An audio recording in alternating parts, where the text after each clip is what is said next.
tutashikana nao, I'll mentor them where I can, tutashikana mkono, tusukume kazi iende mbele. Kwa hivyo, Your Excellency, kwa hayo na mengi, sikutaka kupita hapo, just take our thanks. Tuseme tumekushukuru na tunasema Mungu akubariki. Kwa hayo na mengi, wacha sasa nichukue nafasi hii. Nimeambiwa ni recognize PS Mbaika hako hapa. Asante sana. Na PS Arumo Nyangako hapa. Asante sana. Na PS wetu Mutai, Hari Mutai, asante sana. Na all the PSs who have come to join us. Kwa hayo na mengi, sasa wacha nichukue nafasi hii kukaribisha naibu wa rais, Mheshimiwa Rigathi Gachagua. Tupigie makofi. Na nikikaribisha naibu wa rais, Your Excellency, I want to thank His Excellency Rigathi Gachagua. He has been a very close counselor and giving us guidance kwa cabinet. Na mimi binafsi, I have benefited from him. Sometimes wakora wanaenda mahali wananituzi, wanafanya nini? Rigiji amekuwa akisimama imara, anawaweka nyundo kubwa, Your Excellency, na kuwarudisha kwa line mzuri. Kwa hivyo mimi, I am very loyal and I want to appreciate His Excellency the Deputy President for being here today. Asante sana, Your Excellency. Welcome home. Na unajua, he is my father-in-law, so I have to be very careful. Thank you, Your Excellency. Asante sana. Kiongozi wetu, Rais wa Jamhuri ya Kenya, Daktari William Samoei Ruto, baba wetu askofu, viongozi wetu, Wakristo na wakaaji wa ELGEYO MARAKWET, hamjambo? God is good and all the time. Mnisalimia hewa. Bwana Yesu asifiwe. Asanteni sana. Mheshimiwa Rais, mimi sina mengi, yangu tu ni kusema asanti kwa wakaaji wa kaunti hii yetu kwa vile walituombea, wakatupatia kura, tukapata nafasi ya uongozi. Kwa niaba ya Rais William Ruto na mimi mwenyewe na timu yetu, nataka niseme asanti kongoi kabisa. Nyinyi mlituombea, mkatusaidia. Na mnajua Rais na mimi tulikuwa kwa kona mbaya. Kwanza mimi mnajua bado nilikuwa. Kwa hivyo vile mlinisaidia, mkisaidia Rais, nataka niseme asanti. Sisi hatuna mengi, Rais, ni kuambia hawa wakaaji wa ELGEYO MARAKWET ya kwamba vile imesemekana hapa ni kweli. Katika kura zako zile ulipigiwa pamoja na mimi, hawa ndio walikuwa namba moja katika eneo hili, na tunataka tuseme asante. Na kwa hivyo mnajua mimi ndio ninakaaga na ile register ya vile watu walipiga kura, si mnajua? Kwa hivyo mambo yenu iko sawa. Na Rais alikuwa na kikao na hao viongozi jana usiku mpaka karibu saa 6:30, na nilikuwa nimeketi pale na kitabu yangu. Na ile maneno ikisemwa, mimi nasema ndio. Mimi nasema ndio. Mimi nasema ndio. Kwa sababu nyinyi mlipanda, lazima mvune. Na hakuna makosa ya kuvuna kama ulipanda. Ama iko makosa? Huwezi panda mahindi uvune maharagwe. Kupanda mahindi unavuna nini? Nyinyi muli invest kwa hii serikali ya rais wetu, and it is only fair pia mfanyiwe kazi. Lakini viongozi, hii maneno msiongee sana. Sasa unaona hii watu ya makamera wanatufuata kila pahali. Sasa tukiongea mambo yetu hapa ya nyumbani, wanatangazia kila mtu. So nyinyi maneno mengine msisukume Rais sana. Mambo yenu iko sawa. Unajua mambo hii inataka uerevu kidogo, si ndio? More malat court. Si tumekubaliana? Kwa hivyo so nyinyi siko mambo ya nyumbani, msisukume Rais sana. Mambo jana usiku tumekuwa na kikao, sasa mnaanika maneno yetu hapa yote. Hapana, pole pole. Pole pole, mambo si mbaya. Na si mimi niko pale, na si Rais yako. Barabara iko sawa, mbele iko sawa.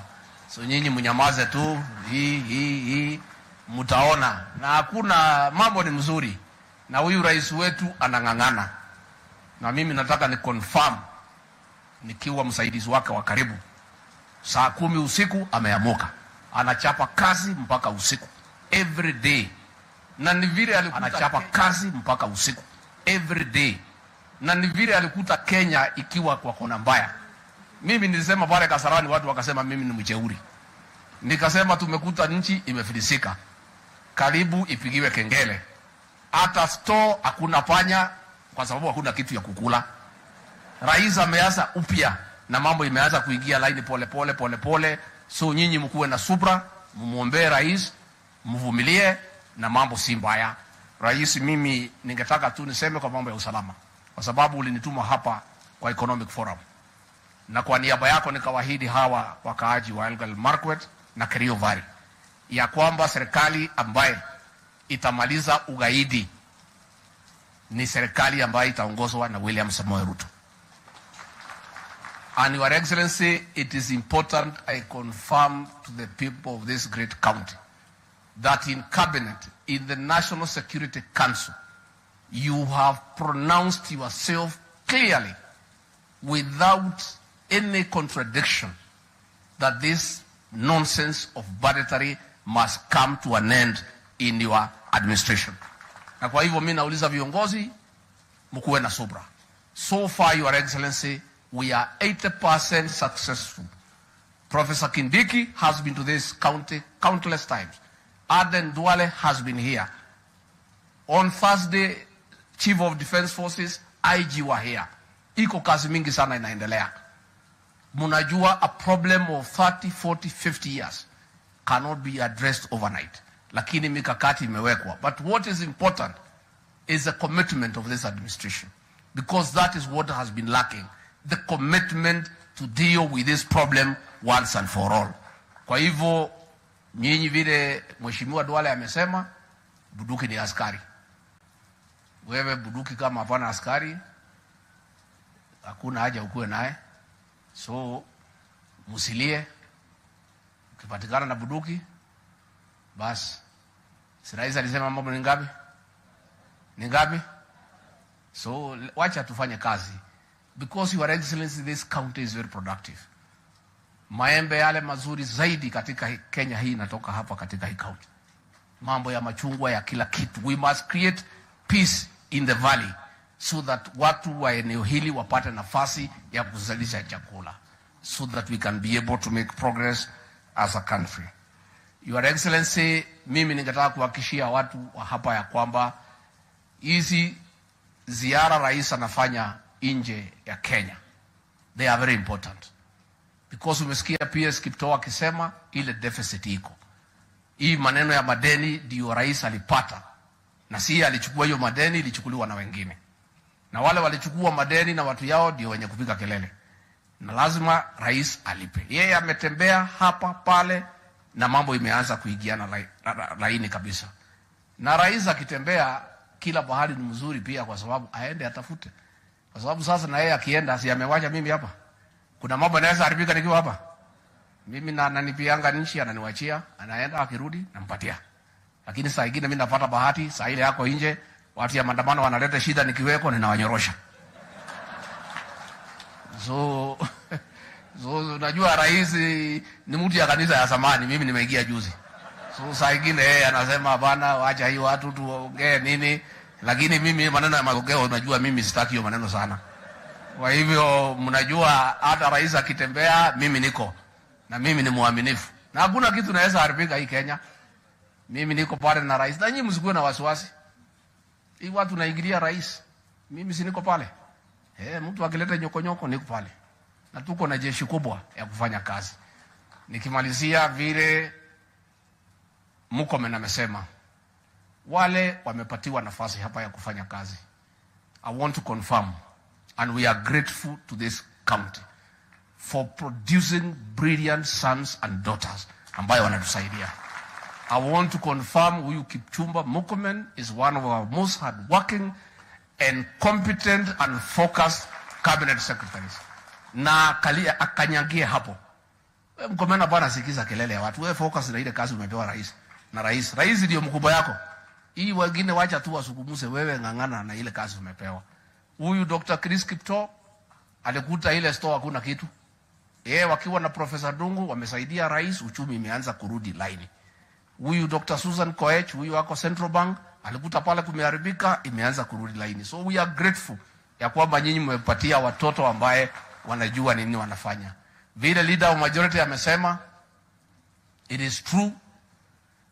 Chief Justice ametuambia tulalamike. tungetaka kumuuliza her leadership, Chief Justice, aambie wa Kenya how many complaints have been filed against judicial officers, how many she has dealt with, and what is the timeline to conclude those petitions. It's important. Amechallenge sisi tutoe ushahidi. I will lead by example. On Thursday, this coming week, at 2:15, I'll personally present a petition before Lady Chief Justice Martha Koome against Justice Esther Maina for her removal from the judiciary for misconduct and corruption. Mimi mwenyewe ndio nitaongoza. Because sasa unajua sasa si ametuuliza. Sasa tuko tayari, mimi ndio nitaongoza kwa executive. Huyo judge through corruption declared my hard-earned wealth proceeds of crime without giving me an opportunity to be heard. Against the rules of evidence, where he who alleges must prove. We made an application to cross-examine the investigator, akakataa kwa sababu anajua there is no case. Na evidence tuko nayo vile ilifanyika. So 2:15 on Thursday, my lawyers are preparing, mimi mwenyewe, because he has challenged us. I think now tufanye kazi sasa. Si tufanye kazi. Pahali sasa tumefika ni sawa ni rais. You know, we were president when you came, you are very kind to the judiciary. And the way Mheshimiwa hapa amesema Troitich, LSK, when President Uhuru through impunity refused to appoint judges, they never said anything. When DCI was carrying out extrajudicial killings in this country, they were quiet. When the leader of opposition said he'll mobilize 1 million people against the judiciary, they were absent. Sasa ndio wako pale. So wacha na nauliza Wakenya wengine, wale wote wako na petitions against judges, those who may want to join me on Thursday, tupeleke pamoja pale Supreme Court, tuanze kupeleka, aanze kuprocess na tueleze zile amepata ni ngapi, amefikisha wapi, because he has invited us. That is the forum tutatumia ndio hii Kenya yetu iweze kutembea sawa sawa. Tumekubaliana watu ya ELGEYO MARAKWET? Tumekubaliana. So sisi tuko na shukurani kwenu. You really supported the president and I, and we are entirely very grateful. Na sisi mkituita hapa, tutakuja mapema. Ile tu nimeona Mheshimiwa Adams anasema ati rais ako nyumbani. Sasa huyu rais kwao ni wapi? I don't understand, because when we were campaigning, hawa kina Murkomen walituambia ati rais sasa ni wapale mlima ndio kwao. Na tukakubali, tukamchagua na tunaamini ni wetu. Sasa tumefika hapa mnasema amefika nyumbani. Sasa hatuelewi rais sasa kwenu. I don't understand sasa. I think we'll have another conversation. Juzi tulikuwa Kericho wanasema karibu nyumbani. Tumeenda pale Kirigoris wanasema karibu nyumbani. So sasa msiseme ati amekuja nyumbani amechelewa. Si alikuwa pale kwetu na ni nyumbani. Sasa alichelewa namna gani na alikuwa nyumbani? So nyinyi mtosheke sasa. Sasa huyu rais hapana wenu, mimi ndio wenu sasa, mimi ndio wanyu hapa. Huyu alienda hako huko. Sasa huyu ni kiongozi wa kutembea hapa. Kwa hivyo kwa hayo mengi tumeshukuru sana. Ningeuliza kwa heshima msimame munisaidie kumkaribisha kiongozi wetu kwa shangwe na vigelegele, Rais wa Kenya William Samoei Ruto.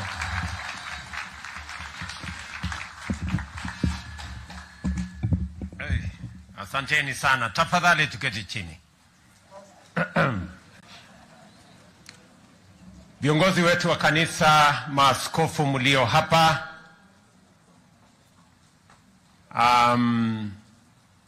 viongozi wale wengine wote, Bwana Deputy President, mawaziri, magavana, wabunge, ndugu wananchi wa hapa ELGEYO MARAKWET, hamjambo. Piga ELGEYO MARAKWET chamgei. Bwana Yesu asifiwe. Tumsifu Yesu Kristo. Hebu tusalimiane hivyo. Bwana Yesu asifiwe.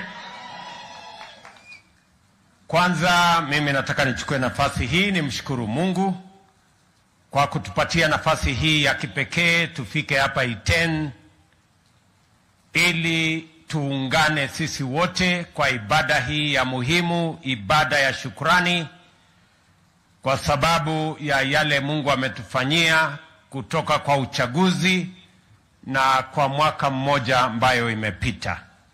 Asanteni sana viongozi wetu wa sehemu hii na asanteni sana maaskofu wetu kwa kutuandalia hii ibada ya shukurani. Tunawashukuru sana watu wa ELGEYO MARAKWET kwa kusimama na sisi, kwa kura zenu na kwa kutuombea. Mimi nataka nirudie kwa niaba ya sote sisi ambayo tulipata nafasi ya uongozi, kutoka MCAs wetu, wabunge wetu, governor, senator, Rigiji, mimi, sisi wote, kwenu watu wa ELGEYO MARAKWET tunasema asante sana. Bigab ELGEYO MARAKWET kamwa ale gongoi missing. Ale gogase. Ale gongoi missing. Na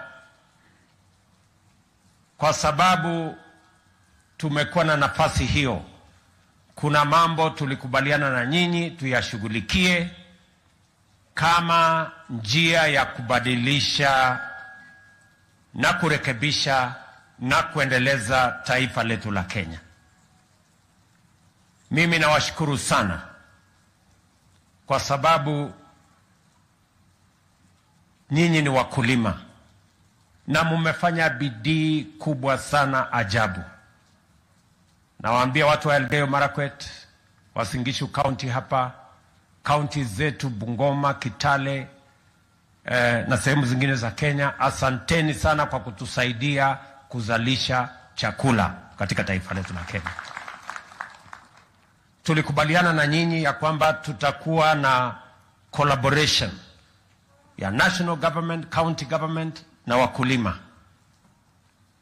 Hatua yetu ya kwanza ikakuwa ni ya kupunguza gharama ya mbolea. Na mimi nashukuru sana kupitia kwa barabara hiyo tumezalisha chakula kuzidi ile tulizalisha mwaka uliopita. Mwaka huu tena tumeweka mpango kamili. Mbali na kupunguza gharama ya mbolea, pia mwaka huu tunataka kuongeza pesa katika shirika la Agricultural Finance Corporation, AFC. Tunataka kuongeza pale pesa ndio wakulima wapate mikopo ya riba ya chini, waweze kuzalisha chakula zaidi. Na mbali na kufanya hiyo kazi, pia tumeweka mpango ya mechanization. Tuwe na mpango ambayo itasaidia wakulima wetu, badala ya kutumia majembe na kutumia mifugo, ndume na zingine, tuwe na program ya kuhakikisha ya kwamba tuko na matingatinga, matrakta na other farm implements. Tumeweka mpango hiyo, taratibu hiyo tayari. Na jambo la tatu ama la nne, vile vile tumekubaliana vile tutaanza kufanya water harvesting, tuwe na dams, tuwe na water pans vile governor hapa alivyosema, ili tuhakikishe ya kwamba pia maneno ya irrigation tunayasongesha mbele. So we have a comprehensive plan we are implementing to make sure that food security, tunahakikisha ya kwamba tuko na chakula ya kutosha Kenya, tufukuze aibu ya njaa na tupunguze ile pesa tunatumia kuagiza chakula kutoka nje. Nyinyi mnajua ya kwamba tunatumia karibu bilioni 500 kila mwaka kuagiza chakula, edible oil, mahindi, ngano, mchele na chakula zingine. Na ndio tumesema ili kuhakikisha ya kwamba tuko na food security, tuko na chakula ya kutosha, we must have a comprehensive plan like the one we put together in our manifesto, and we are implementing meticulously that plan tuhakikishe ya kwamba tunazalisha chakula. Vile vile nataka niwatangazie kama wakulima wa hapa ELGEYO MARAKWET, hasa wale wa maziwa, pia tuko na mpango kamili na mambo ya dairy. Mulisikia juzi nilitangaza nikasema kuanzia tarehe 1 mwezi wa 3 tunarudisha bei ya maziwa kwa lita 1 ifike shilingi 50 kwa mkulima. Bei ilikuwa imeanza kurudi chini, lakini tumesema from 1st of March ili mkulima aweze kupata pesa tunarudisha bei ya shilingi 50. Vile vile tunasaidia kampuni ya KCC to modernize. Nilienda India, tukakubaliana, tukapata pesa karibu bilioni 37 ya modernization ya our agricultural sector.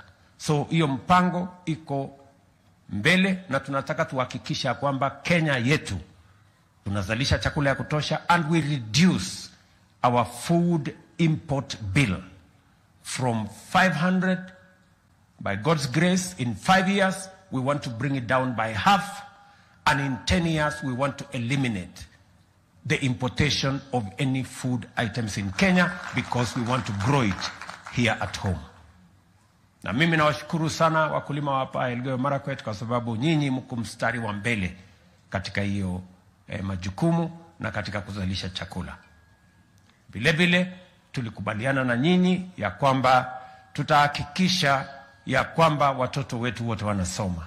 Mimi nimefurahi watoto wengi, hata mbali na changamoto mlizo nazo hapa ambazo nitasema baadaye, pia Kenya mzima tumepata kupanga vizuri budget yetu. We are putting our money in the right place in developing our human capital and making sure that watoto wetu wanapata masomo.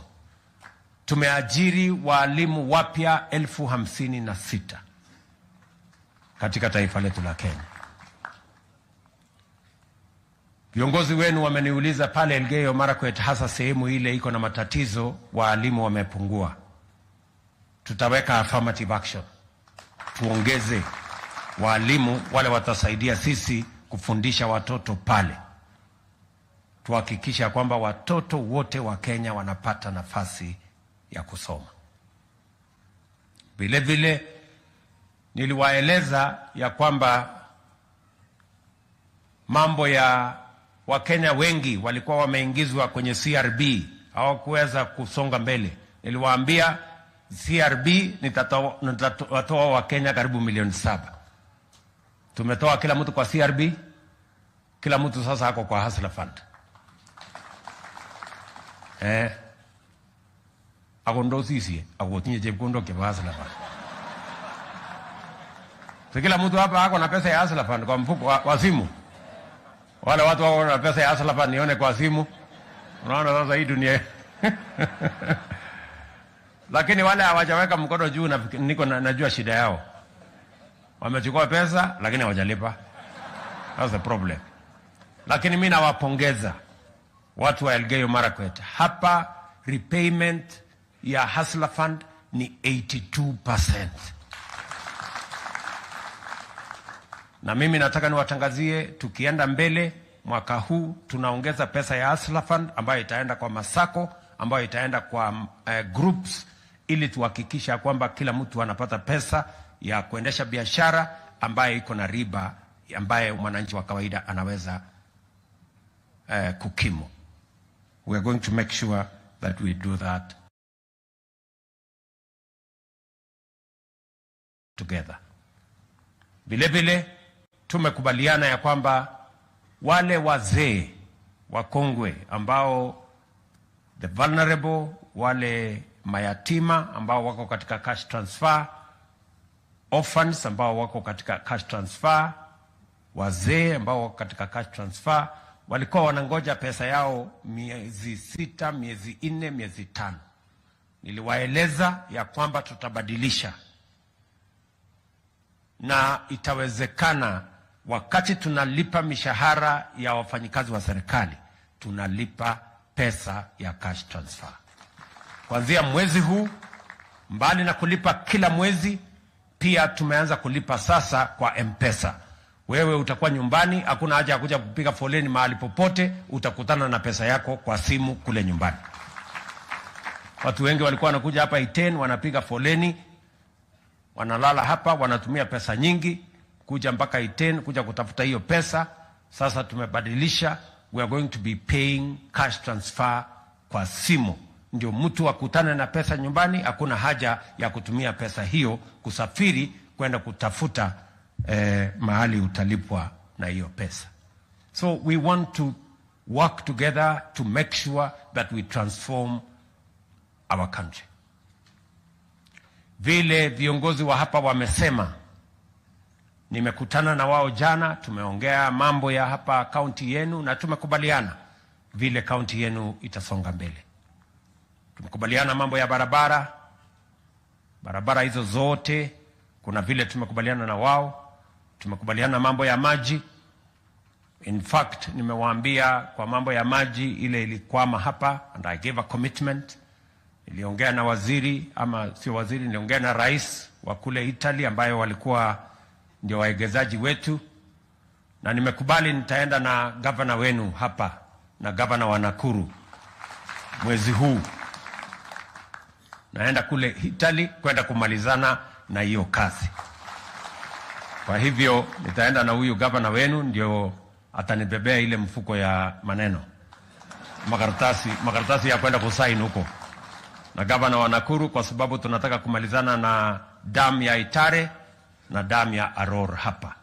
Tuhakikishe kwamba sehemu hiyo inasonga mbele. Tumekubaliana na wao maneno yale mengine, mambo ya Kerio Valley tumekubaliana nao, mambo ya amani. Mimi I gave a commitment. Nilisema hii ndio serikali tutamaliza mambo ya banditry hapa chini.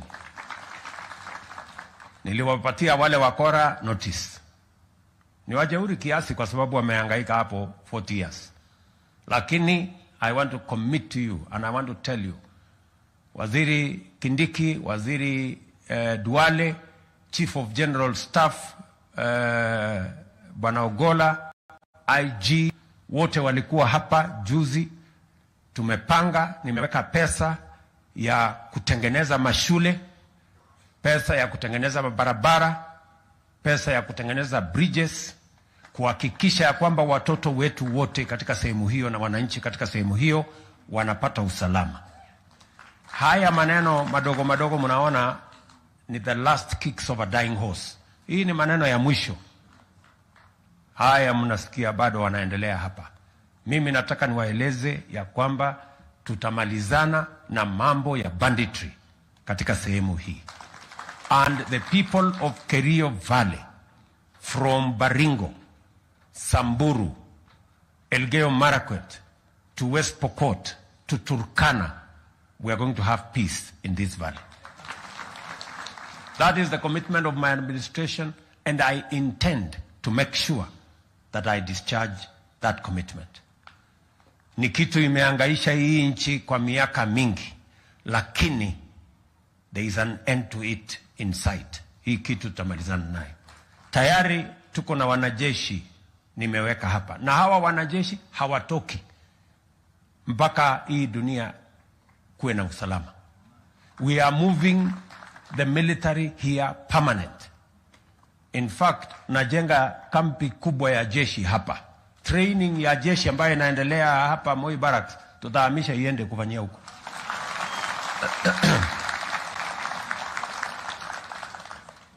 So, hiyo kazi nimepanga vizuri, na tutahakikisha kwamba hiyo sehemu tunaipangia vizuri.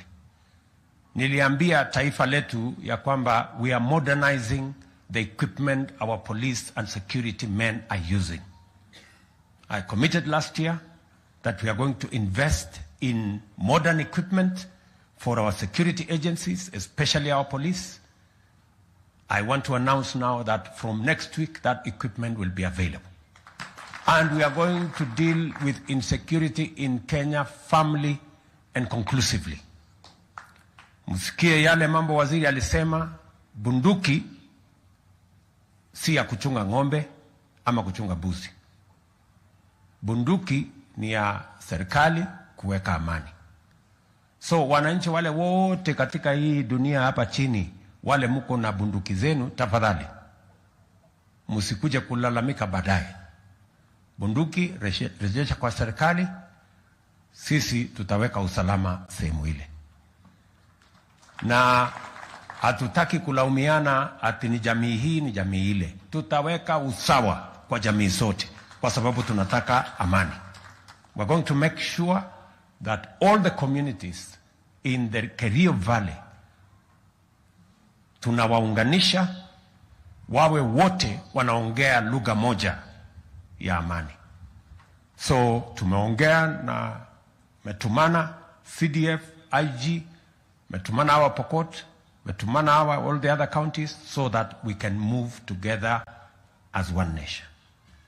So kuna kazi vile nimepanga na vile itafanyika. Nimesikia viongozi wenu Kangoko hapo anasema fanya hii leo, fanya hii leo. Hapana. Wewe kunifundisha kazi mimi I know what to do. So I will do it in the way that I have planned so that we can get insecurity out of ELGEYO MARAKWET, out of Kerio Valley. Ile kitu mimi nakubaliana na nyinyi ni kwamba tutakuwa na sub-county ya Kerio Valley. Na vile vile tutakuwa na sub-county ya Koloa. Na nimeshaeleza Professor Kindiki ya kwamba those sub-counties must be operationalized in the next 90 days so that they are functional.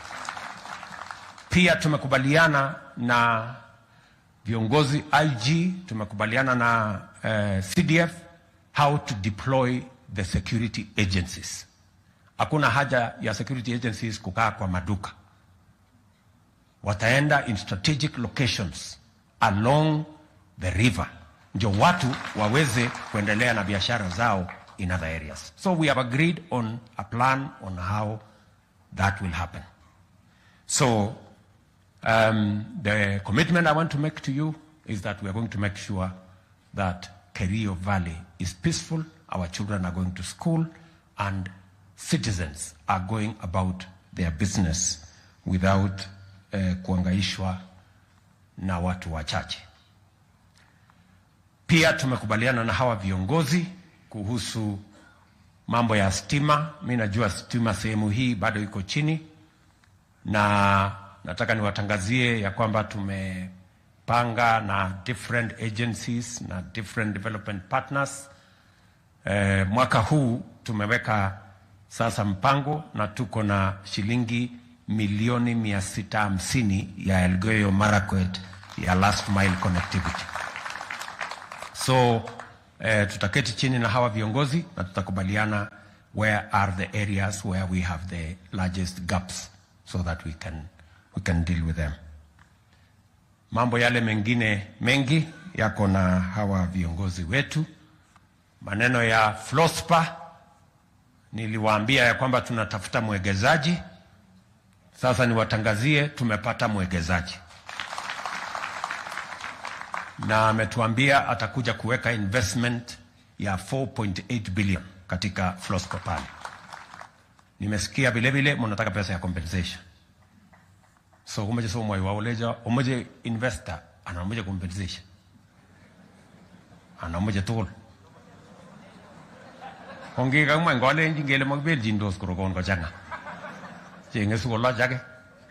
So wacha nitafuatana na hawa viongozi wenu ndio nitajua vile hiyo compensation vile itakaa. Lakini ya kwanza ni tulete investor. Si ndio? Aanze pale, hawa vijana kwanza tuwapange na ajira, alafu hiyo mambo ya compensation ni kati yangu mimi na nyinyi, nitapagana na nyinyi. Tunaelewana?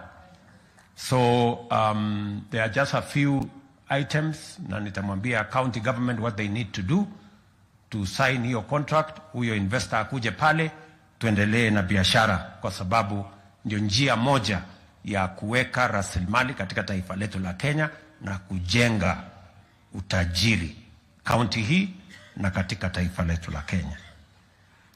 Vile vile mambo ya mazingira, hii county ilikuwa karibu 38% coverage ya forest, imeenda chini by 10%, almost 29.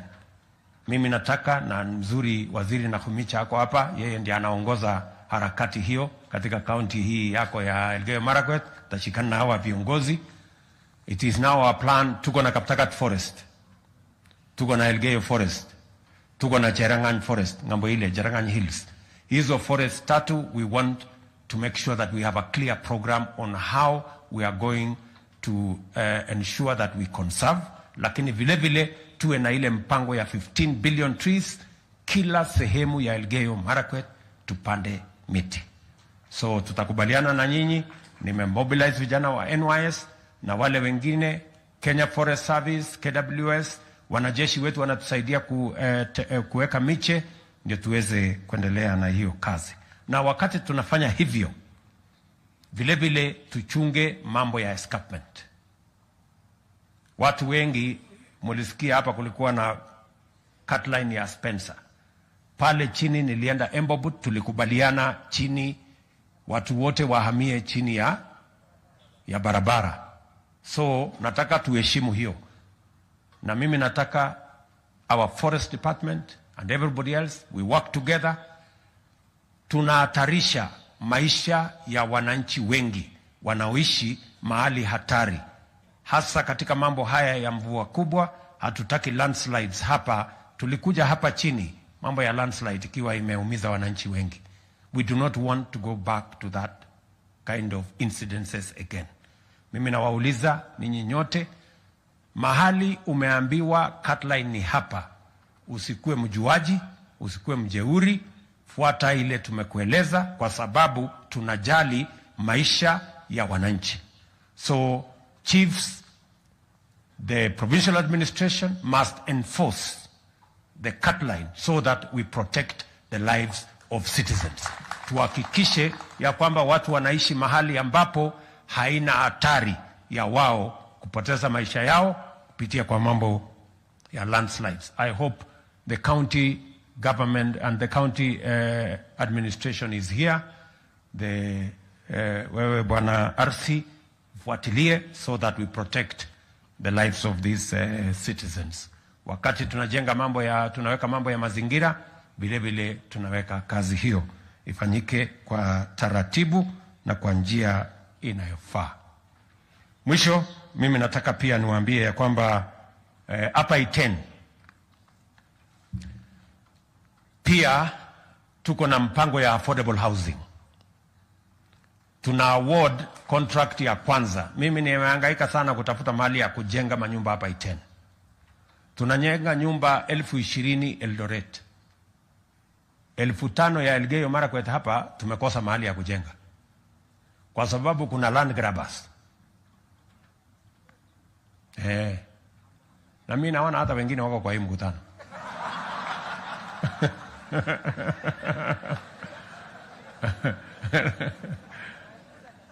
Hii town ya Elgeyo Marakwet ni street moja, kwa sababu ile shamba yote ya serikali hapa imenyakuliwa na watu binafsi. Sasa mnisikie vizuri. Nyinyi land grabbers, hakuna shamba ya serikali mtachukua. Mimi nakuja kufence shamba yote ya serikali. Wewe title kama ulipatiwa kwa njia ya mkato ama njia ya kona, sasa hiyo ni mambo yako. Siwezi kuhangaika mahali ya kujenga. Imagine hata mahali ya kujenga soko tumefanyia ukarabati. Na tayari nimemwambia huyu gavana wenu, mimi nawapatia shilingi milioni 400 ya kujenga soko.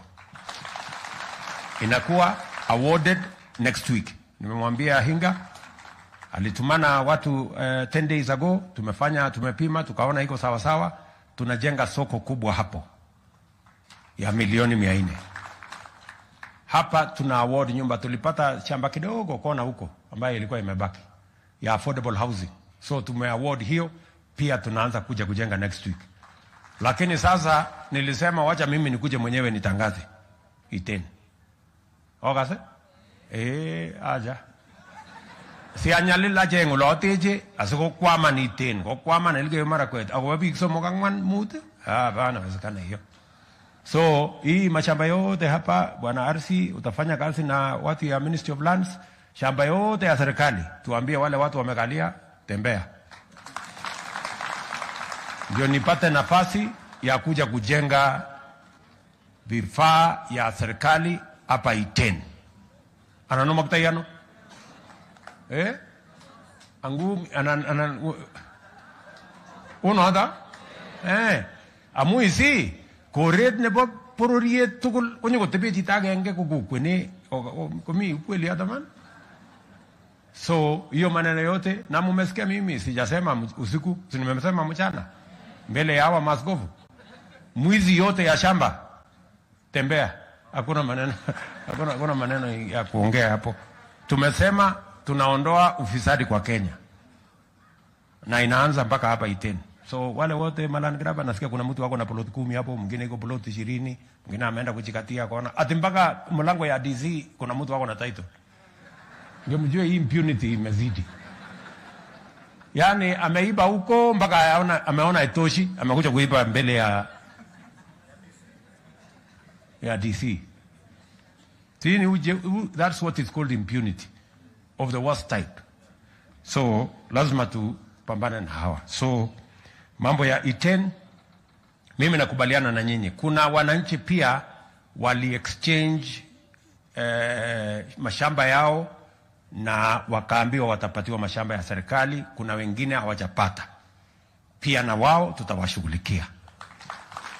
Mahali kulikuwa na exchange, we will make sure that kama ulitoa shamba yako na ukaahidiwa shamba ya serikali, tutakupatia hiyo shamba ya serikali, ama tukulipe pesa ambayo inatoshana na ile shamba ambayo.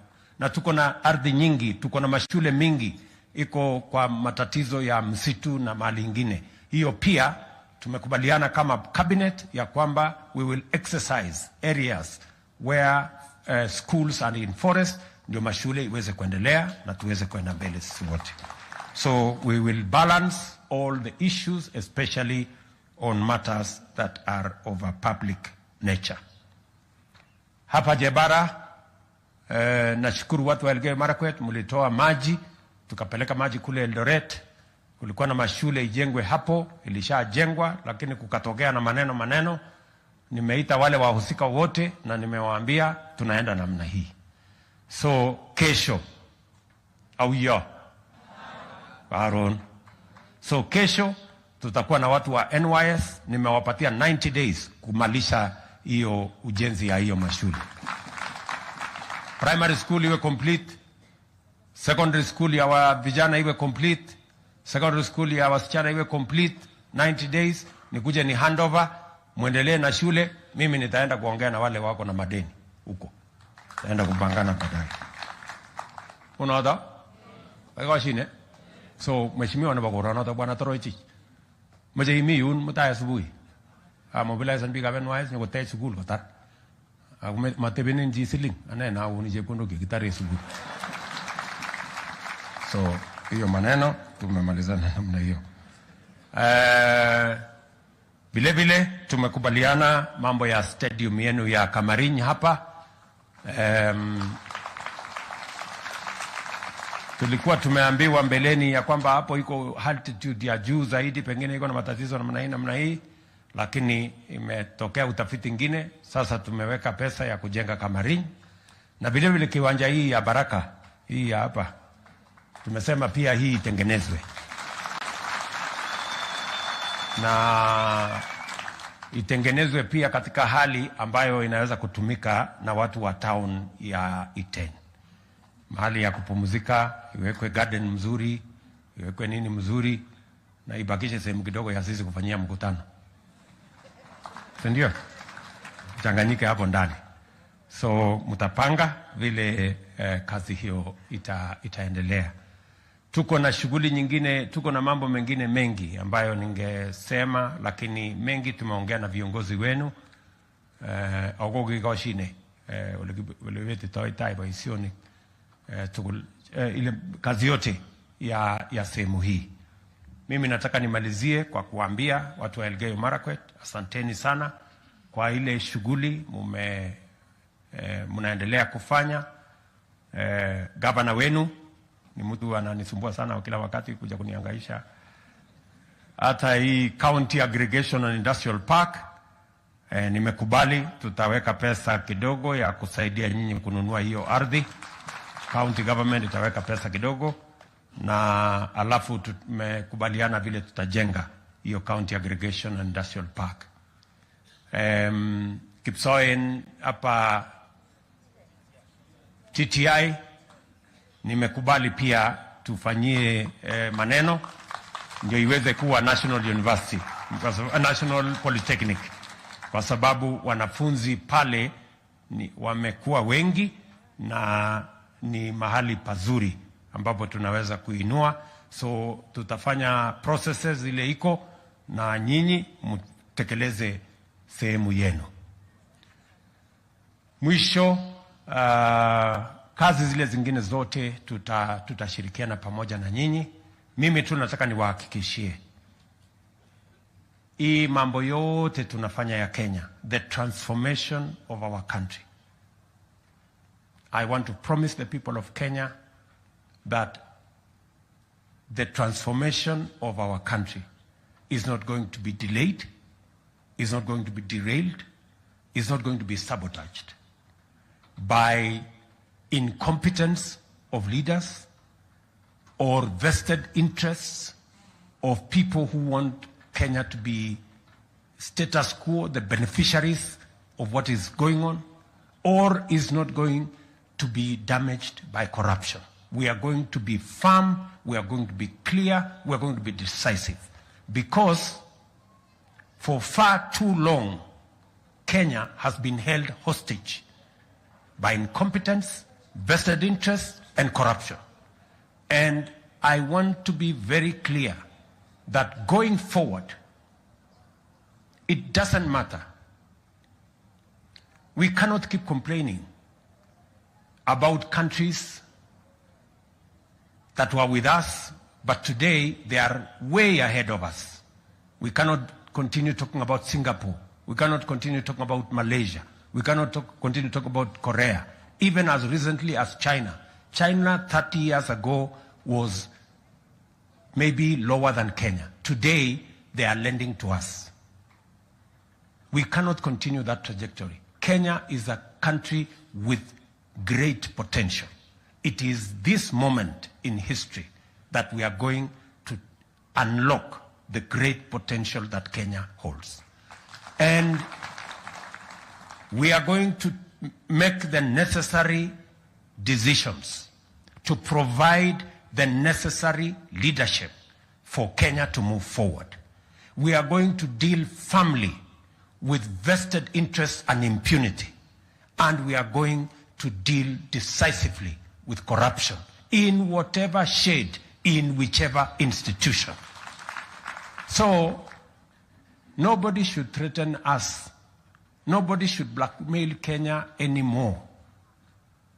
We want to move the country forward. And we are going to ensure that Kenya moves forward. We are at a place where we have to make a decision. Statistics are there to show us. When Kibaki left office, tax as a percentage of GDP was 23%. By 2022, tax as a percentage of GDP was 14%.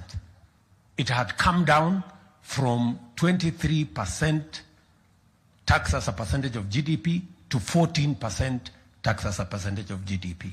And that is why we sank into debt. Because we did not want to do what other countries did. We do not want to do what Kibaki taught us that we should do. Kibaki alituambia kulipa ushuru ni kujitegemea. Na mimi naongezea, kukopa na madeni ni kujiingiza kwa utumwa. So we have to make a decision. Do we want to be independent or do we want to be slaves? Because a choice is there. Wacha nirudie. Kibaki alituambia kulipa ushuru ni kujitegemea. Na mimi naongeza, kuendelea kukopa madeni ni kujiweka kwenye utumwa. So we are not going to be slaves. Hatuwezi kujiweka kwenye utumwa, tutalipa ushuru ndio tuweze kujitegemea na kutetea uhuru wetu kama watu wa Kenya. We must tell each other the truth. We cannot continue to take the country in the wrong direction. So mimi nawashukuru sana, mjue tunawapenda sana. Mambo yale mengine yote tumepanga na tutahakikisha kwamba Kenya inabadilika. Affordable housing tunakuja kuanzisha, inakuwa awarded next week. Market yenu inakuwa awarded next week, tutakuja kuanzisha hapa. Soko zingine 3 katika county hii yenu, big markets, tumeweka pesa ya kuzijenga, na kazi hiyo yote ya kupeleka Kenya mbele iko katika mpango yetu na tutaiendesha kwa kasi.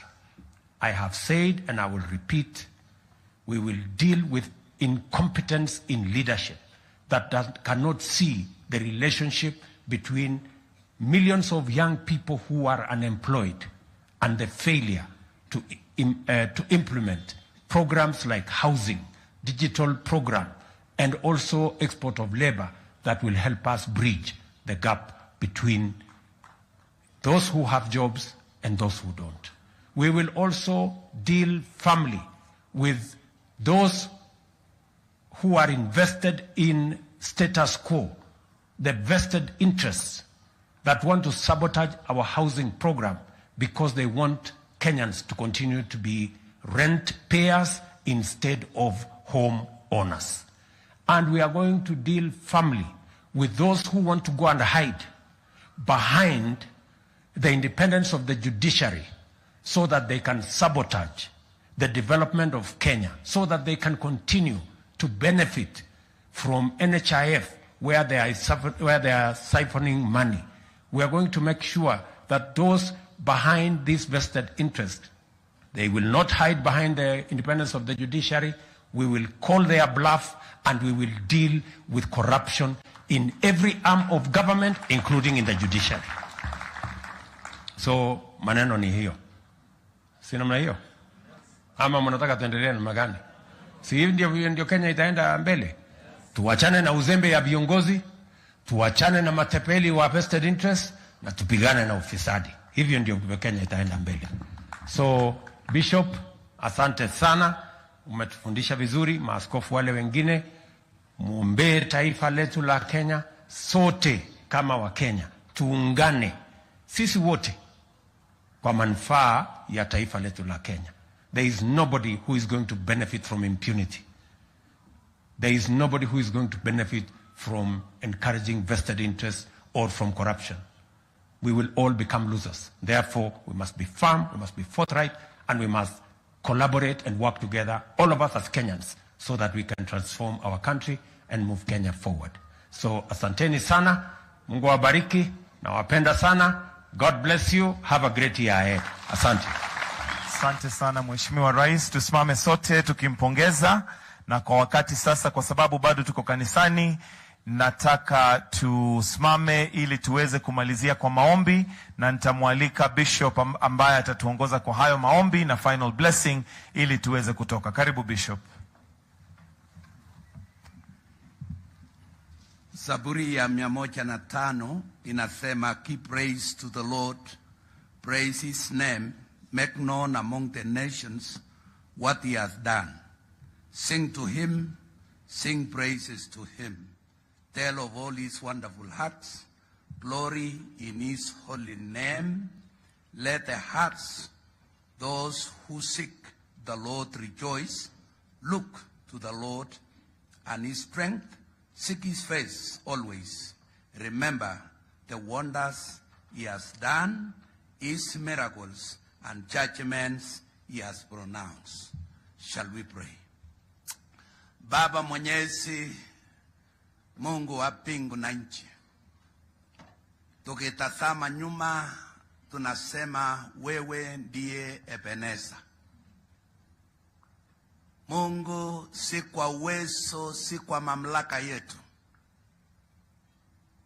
Mungu, hata tulipopita katika ufuli wa mauti, Mungu ukawe pamoja nasi. Wakati tulijiona kana kwamba hatutaweza, Mungu ukatuwezesha.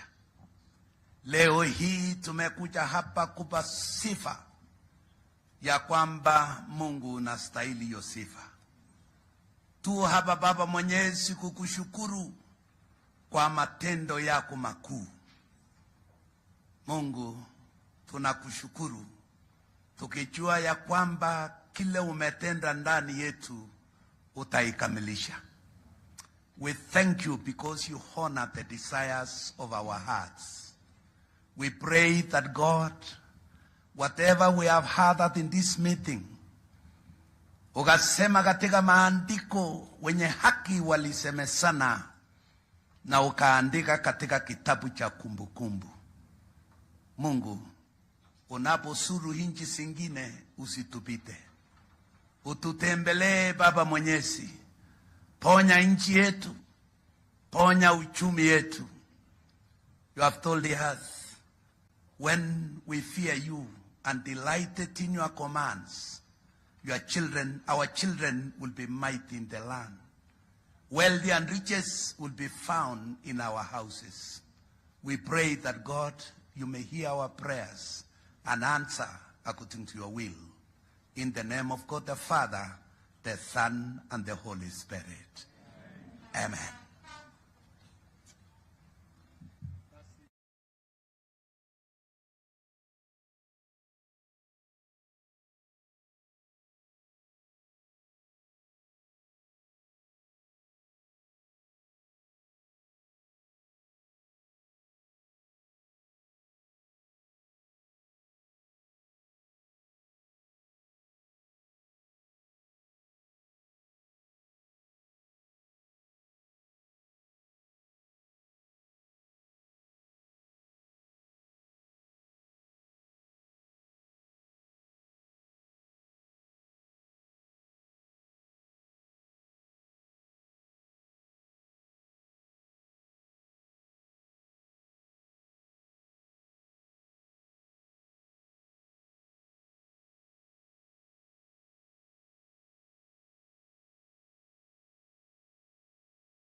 And how's everybody? Good. Fine does not have to ikuwe na pesa, si ndio? No, fine is peace of mind. Fine is relative. Peace of mind. Peace of mind. Peace of mind. Yes. How much money and the greatest peace of mind? No. Why do you put money first? Kwanza munaweka Mungu kwanza. God first. Spirituality first. And that is where you get your peace of mind. Because one of the two things that God teaches you is that you must never worry and you must never fear. You must never worry. You give those problems to God. Okay. Yes. Ukiwa na hiyo, the rest comes. Okay. So God first. Money comes number 2. There is another order how things go. Karibu sana. Asante sana. I was so looking forward to this conversation again. Asante sana. Kierere yangu is sending me to something you mentioned in passing in your loads and loads of wisdom that you throw kwa conversation. Japan. Yes. Japan don't have children. Yes. Like they have old people. Yes. And? Yes. Is it young people? Yes. They don't have young people. They have middle age to old people. They have very few children. So what has happened, of course, is that you don't have a labor force. They have a manual, in other words, manual labor, manual technical labor, shortage of about 600,000 people. And if they progress like that, they are going to become what is called a failed state, because it's increasing year on year, right? Two things: you don't have workers and you don't have consumers. You see, these young people here are consumers. Africa, even take Kenya for example. Yes. 80% of our population is below the age of 40. Those are your main workers, producers, and consumers. That is your soko. When you have an old population, what soko is there? What soko is there? Kuna soko, their needs are very few. So Japan is slowly becoming what you call a failed state. Right? And they need labor. They need the continent of Africa's young population in that country. And some of us are clearly of this belief. If they want us, they should come here and invest in this country. Put their products in this country. The labor force iko hapa. It's not our labor to go there. Ama ni namna gani? This is a much better country. Hapa kuna earthquakes. Huku kuna earthquakes. Na si sasa huku kuna sijui typhoons and sijui hurricanes. Here we have very good land, very good weather. There they have terrible weather, by the way. Here you have very good weather, you have very good people. If you want us to grow your economies out there, bring your products, your companies, your investments, what you call foreign direct investment into this country, not us to go out. Why are we going out? Europe is going to face the same problem. Yeah? You have families that decided many years ago, I think mainly from Generation X, and then it went to millennials, that decided having a pet is better than having a child. A dog became more important than having a human being in your life, because couples wanted to spend more time together, and children were seen as a burden. So you have now people like countries like Germany that are paying families to get a child. Yes, they are paying you, and they're telling you these are the free things you will get. Only Germans ama hata sisi? No, even Nordic countries. Not hapana sisi. Sasa sisi tunatokea wapi? Wewe ni Mjerumani wewe. Wewe ni Mjerumani. If people are getting paid to make babies. No, but that is their own citizens. Those are their own citizens. Their own citizens. That they have such a big problem with labor and market that they are looking, they are not too happy with too much migration. Yes. Right? So they want immigration. They want their own population to increase birth rates. So they are paying you to have a child. They are paying you. They are making sure you have free education all the way to university. You have free health care of that child, so that you bring a child and you do not see it as a financial constraint. The Nordic countries started that long time ago.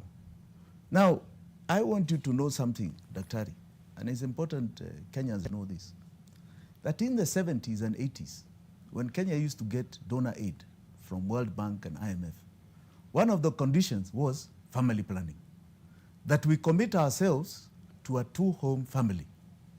2 children? Yes, 2 children. Why? Why? Then they suffered, mpaka now they have reducing population. Yes. Why did they want few of us? Why? It's because, as you can see today, power is numbers. Power is numbers. It is production, it is market. China and India are very clear pictures of that.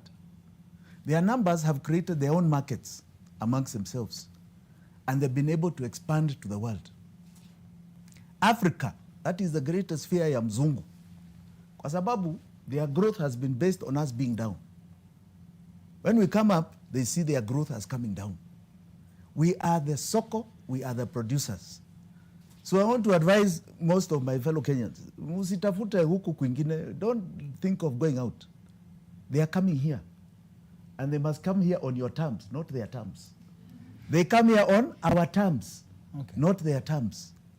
The future is Africa, usidanganywe, and the future is now. It's not tomorrow, it is now. Interesting that you say Japan has terrible weather and they have an aging population. And here I thought terrible weather is the most ideal for making babies. But then... You know, the cold weather is not terrible weather. Because we kuna have baridi, June, kuna tofauti. July, August ni There's baridi. a- That's there's a very difference. good. It's very good for us. Oh, sir. Yeah, we cool off. Thank you Then for- they have horrible weather, ndugu yangu. Okay. Most of the year is not what you would enjoy. And does it mean it's a choice to choose either one or the other, prosperity as a nation or make as many children as possible? Because here we have as many children as we can, but we don't have as much resources as they Who do. told you we don't? What resources does Japan have that we don't have? In terms of prosperity, most people would consider Japan more prosperous than Kenya. Their It's a greatest resource has been human resource, which has been the most creative, right? So Yes. they've been innovative. Electronics, science, all of these came from Yes. people. We have got the capacity here. Who told you we don't have? So that's why you say people Our should not greatest be resource afraid. here is human resource for productivity. We can also create. But isitoshe, we have a lot more. We have so much on our land here. Do you think the scramble for Africa was because we had nothing here? Which We now- have so much on this land. They came here to plant our cash crop, right? Called coffee, called tea. Isn't that so? Horticulture. Yes, yes. They are the ones who are still consuming. The saddest thing is that we are not getting the benefit as a farmer. Kuna watu wengine hapa katikati ambao wanakula yote. Yes. One of the biggest importers of macadamia nuts is Japan, for example. Macadamia nut here, a kilo to a farmer today is going for 40 shillings maximum.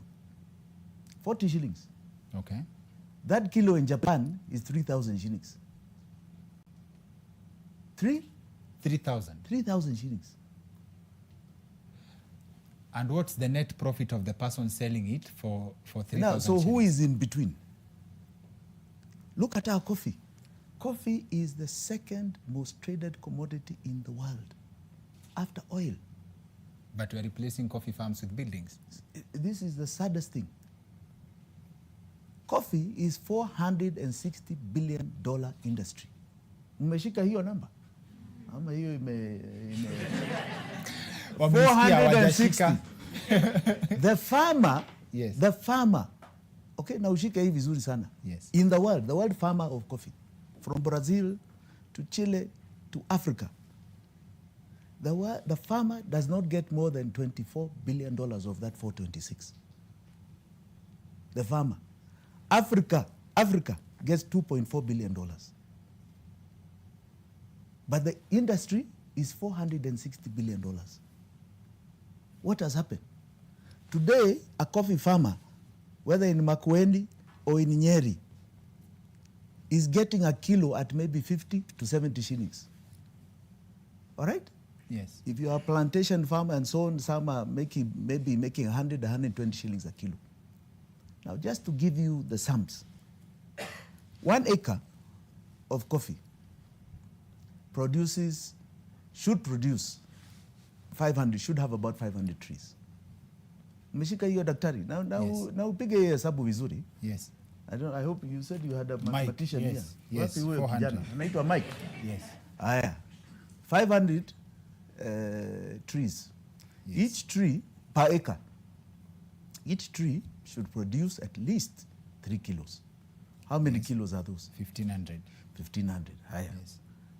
The farmer is getting 50 shillings, say 70 shillings. So 1,500 times 70 is how much? 45,000. 45,000. 15 shillings times? No, 1,500, you said Yes. kilos, isn't yes, it? times 50 shillings. Times Okay. 70 shillings. Times 70 Let's shillings. give him the maximum. For 5,000. I'm Pentium 1. guys. I'm Pentium 1. Okay, now Okay. that is on 70 shillings. Yes.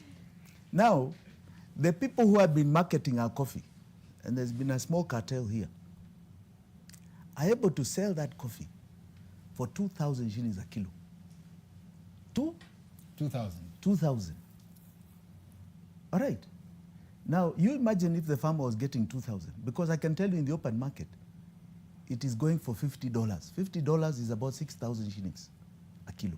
So you imagine if the farmer was getting 2,000 shillings. Take that 1,500 times 2,000 shillings, ni pesa ngapi? From 105,000 per acre to 3 million shillings an acre. That is per year. Yes. You tell me here, who would not be a farmer here? And coffee grows everywhere. Who would not be a farmer here? Do you see the difference? But how come that knowledge is not disseminated? How come people don't know this knowledge? who would not be a coffee farmer? And I can tell you everything you produce is taken. It's the second most traded commodity. Is this because So farmers demand don't know? outstrips supply. Is this because farmers don't know? Yes, there's not enough knowledge in the market. And it has been so complicated by legislature over the years. It has benefited few who understand it. And that's the key thing about biashara. You need to understand what you're getting into. And you need to have a wholesome picture. It's the principles of economics, Okay. right? Yes. So if you don't understand or have knowledge of your market, you should not enter it.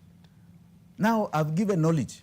How many people will go and start tendering to a coffee estate? 1 acre. I'm talking about 1 acre. How accessible is the open market for someone who can access a farm and plant the coffee? How many people here do not have somewhere in the home that is called a village? Very few, Okay. correct? Yes. Very few. Yes. And you find that there are very few people who cannot have access to 1 acre, even if it's to take your neighbor, so on, and say, let us do this together. All right? Yes. It is not hard to get money to plant coffee. Right? Yes. It has a lifespan to come up. But when it comes up, that is your return per year. Today, as we go on in the years, it will be even a higher price. And you're earning in foreign exchange, so you're not down to the fluctuations of the Kenya shilling. So ndugu yangu, we have got a wealth in this country that is unmatched. Our land, our people first and foremost, right? Yes. The resources we have, our weather, our geographical position. Okay? Okay. There is a wealth here you cannot believe. And then we have a huge market. I tell people we are too busy looking for mzungu market. Sijui, I don't know what market huku inje. Sub-Saharan Africa, people who have the same color as us, are 1 billion. Mnajua hivyo? You know what Sub-Sahara is? Yani from the Sahara downwards, watch North Africa. From the Sahara downwards, Okay. okay, to South Africa, you have 1 billion people.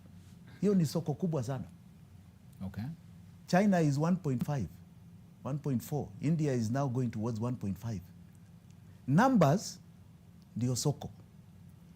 And you have in that 1 billion the same sort of demographics, where 80% are below the age of 40. You guys have got such a bright future. I don't even know why you are negative. The future is so bright. As I heard Malema say the other day, he needs sunglasses. It's too bright. Okay? Yes. You need sunglasses. Yes. And yes. that is the future for young people. But nobody is telling them the story. Nobody is showing them this hope and opportunity. And that's why I'm glad you brought me Daktari, because this is something we want to keep preaching. Do not be in despair. Do not feel that there is a government or a country that has minimized the opportunities. Whatever it is they are minimizing today, it will be open tomorrow. By yourselves. Okay. You introduced something very interesting in a previous conversation about, let's say, for example, someone, the coffee idea is good, right? There are people who farmed coffee for X period of time. But then in your book of business tips, you shouldn't stay in a certain business for too long. So how do you know it's time to exit and move to something else? Because if I got you correctly, there's nothing like staying in a place for more than 5 years. No, I didn't say 5 years. But The it depends, lifespan. and it depends on the business. Okay. Depends on the business. Yes. When you are in coffee, what happens is that you have an insatiable market, for example. You have a market that will always take whatever you produce. Yes. That is a different market. That one, no matter what produce, they will take it. They're never going to find a synthetic coffee, right? They want original organic coffee that is grown from the soil. And ours is very special because we pick our red berries, right? We don't just go with a machine and sweep everything.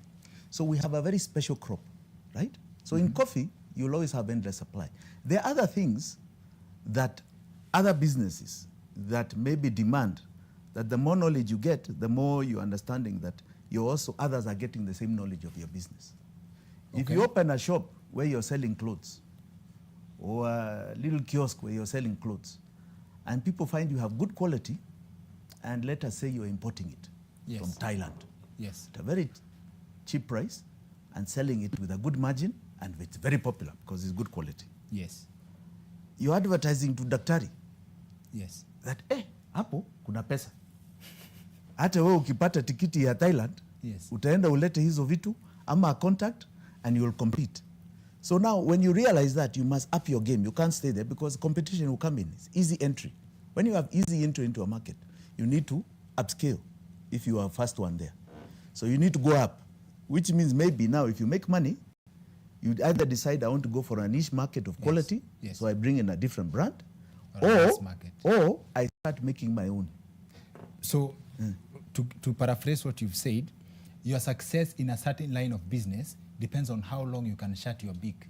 Yes. How long and when you recognize your peak. Because the more you're at it, the more you're also educating others. That's what I was trying to say earlier. You know, money is silent. You don't advertise how you're making money. Otherwise, everybody comes in to do what you're doing. Okay. Right? You're quiet, but people see it. If there's easy entry, people see it. And If you're selling doma here, and you are getting it from a particular farm and you end up selling the cheapest, people find out where you're getting it from. Correct? Yes. And they'll end up going there. So you need to upscale. You either look for another market, not the same soko, Yes. right? Or, right, you increase your quantities because you made more money, right? So you increase your quantities and sell at a cheaper and cheaper rate so that people can enter. But eventually, you should be the one planting your own doma, Okay. right? So that you're reducing the cost even further. And then maybe you start processing that doma later, right? Value addition. Like macadamia. Yes. Macadamia, I'm telling you, it grows nearly anywhere. That is not even like coffee. Okay. You can literally grow macadamia nuts anywhere. But there is a different pricing for a macadamia that is processed. In other words, where you remove the husk and bag it, Okay. to one that is raw. Okay. Now, when you make enough money out of raw, you should process. It doesn't even cost that much money. I don't know why our farmers are not doing it. And the advantage of when you process, right, is a small plant. The advantage of when you process is that you can then store your macadamia for 3 years and wait for market prices. If they get better, you put at a higher price. So the other secret is always knowing the next level of the business you are in. Yes, and now with technology, what Yes. can't you find out? Okay. What can't you find out? With your phone, you have access to information. Okay. So the young Access. people of today, ni wanalala tu.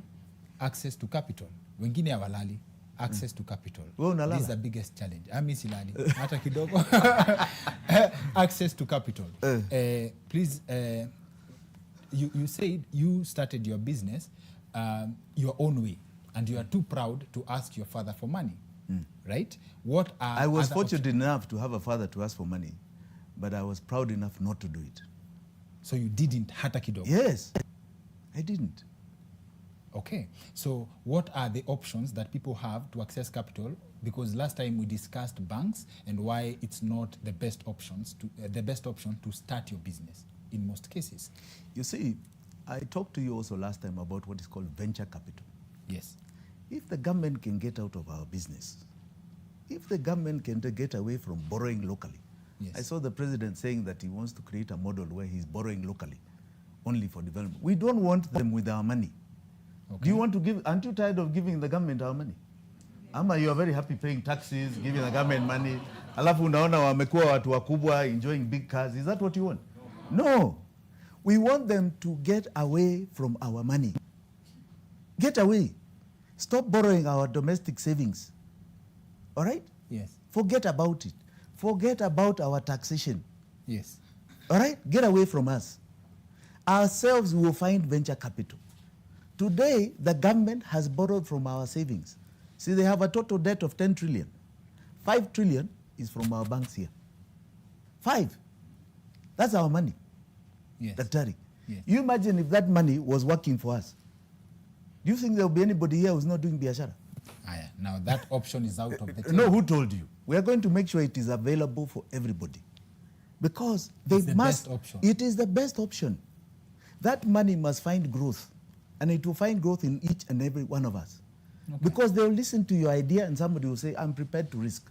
Okay. Instead of my money sitting in the bank earning 1% interest rate, I'm prepared to risk with you, right? Yes. To do one or two things. And you'll find businesses here sprouting. Sprouting. And I want to advise young people, please, Forget about looking for employment and jobs. I heard, I think there was the DP who was being criticized for saying there are no jobs. Yes. I think you should take that as a blessing, as a silver lining. Yes. Self-employment is the best vehicle. Salaries, they say, Yes. and I'll paraphrase somebody who said it to me recently. Salaries are the drug that an employee gives you to take away your dreams. To take away your dreams. I know, Kengori, you're employed, but I'm trying to tell you. If you want to actualize your dreams, Yes. you must eventually go towards self-employment. And Kenyans are very innovative. Very innovative. Okay. What we need to do is make sure that they have access to that money, and they don't need government money. They don't need a hustler fund. Okay. Right? The government just needs to leave our money alone, and that money will come back to us. Ndio? Watuachie pesa zetu. We will find gainful employment for it. We are the business people, not a government. And this is why we are talking about our political and economic philosophy. It must change. For 60 years in this country, we've had government-led economy, where the government is the one that creates employment. The government is the one that is the one that does growth. That model has not worked. You saw recently, in fact, it was your paper that covered how many people are unemployed. Yes. So it has not grown. And then today, you're seeing how many people are being employed in KRA. That KRA employment of 1,000 people should be a new industry Kengori is beginning. Unaona? Yeah. Ati wewe umeleta kitu when you employ 1,000 people. Not serikali. And you can employ your cousins or whoever you want. Not serikali. Okay. We are the best drivers for growth. We understand biashara. Okay. Government does not know biashara. It doesn't. Yes, it doesn't. But then you have a very interesting definition of financial freedom, right? Please give us a view of what your perspective is of what financial freedom is when you tasted it, when you went the independent path, when you tasted it, and what gave you the map of where you are going before we talk about the circulation of money. Because that's one of the things we promised people. My personal journey. Yes, yes. Like financial freedom, first of all, general definition, because you also have this thing, which is, by the way, a very big debate. Yeah, there's an illusion of wealth. People who think they have money, but they don't, right?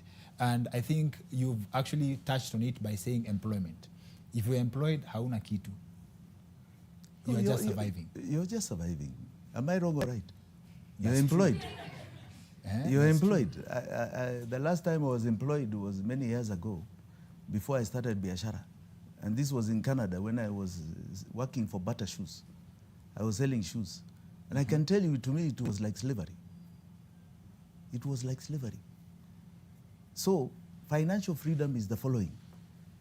You know, a human being is based on needs, wants, and dreams. Needs, Wants and dreams. wants, and dreams. Yes. Am I wrong? Needs, wants, and dreams. If you overcome your needs and are saturated with your wants, in other words, you generally can get what you want, then you now live your dreams. When you start living your dreams is when you have attained your financial freedom. That's why you saw some people the other day, very rich people, they decide they're going to experiment in a small submarine to go and see the Titanic. But those are not billionaires. They were. They were living a dream, taking a risk. Okay, they are living their dreams. I thought you and said the risk. They were my colleagues. You know, and you can see when they were living their dreams, they knew they were taking a risk. Yes, yes. Right? Yes. Whether it was the adrenaline rush, whether it was what, they went and they died. But they were living a dream. They may not have wanted to die, but you know, life is like that. When you die living your dreams, you know, I mean, Interesting. Hata ni poa sana not you that brought, struggling for your wants or needs. ni poa sana you brought that up because you're playing on that level. What are the things that money tempts you to do? No, I'll tell you what happens. You see, I told you last time Yes. that dreams also become philanthropy. Okay. There are those who decide, I'm going to live my dreams. I made so much money. I want to produce the cure for malaria or the cure for AIDS or the cure for something. Yes. And they invest a lot of money. I want to try and eradicate poverty. Right? You're seeing what Bill Gates and others are doing. This is now where you're living your dreams for philanthropy. Interesting. So, in your relationship with money, there is a man called Deng. yes, China, as I told you, had two revolutions. yes,